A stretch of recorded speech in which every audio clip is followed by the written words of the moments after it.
আমার একজন দেবর প্রতিবন্ধী, তার স্ত্রী সন্তান নেই, তার 5 ভাই ও 4 বোন থাকলেও কেউ তার খোঁজ খবর নেয় না। একমাত্র আমার স্বামী তার দেখাশোনা করে। অন্য ভাই বোনেরা সম্মতি দিয়েছে তার সম্পত্তি আমাদের নামে লিখে নিতে পারবো। এ অবস্থায় তার সম্পত্তি নেওয়া কি আমাদের জন্য শরিয়াসম্মত হবে?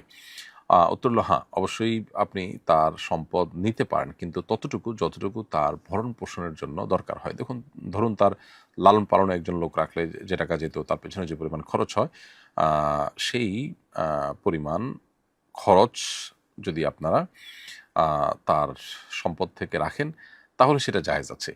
আ এরপর তার জীবদ্দশায় যদি তিনি সুস্থ হন, বাকিটা তাকে ফেরত দিতে হবে। আর যদি তার মৃত্যু হয়ে যায়, তাহলে সেক্ষেত্রে এই অবস্থায় মৃত্যু হলে, মানসিক প্রতিবন্ধী হলে বা মৃত্যু হয়ে গেলে, তখন তার আ এরকম প্রতিবন্ধী ব্যক্তি মৃত্যু হয়ে গেলে তার অতিরিক্ত যে সম্পদ থেকে যাবে, যেটা তার পেছনে খরচ করা হয়েছে তার অতিরিক্ত, তাহলে সেটা তার মৃত্যুর পর ওয়ারিসরা আনুপাতিক হারে কোরআন হাদিস যেভাবে নির্দেশ করেছে তার আলোকে সবাই ভাগ পেয়ে যাবে। অর্থাৎ থোকভাবে তার ভরণ-পোষণ এবং তার দায়-দায়িত্ব দেখভালের কাজটা করে তার যে ভাগে যে সম্পদ এসেছে তার সবগুলো সম্পদ আপনি নিয়ে নিবেন, এমনটি করা জায়েজ নয়। বরং যতটুকু খরচ তার জন্য হবে, আনুমানিক একটা হিসাব বের করেও তো আপনি সেটা অবশ্যই স্থির করতে পারবেন।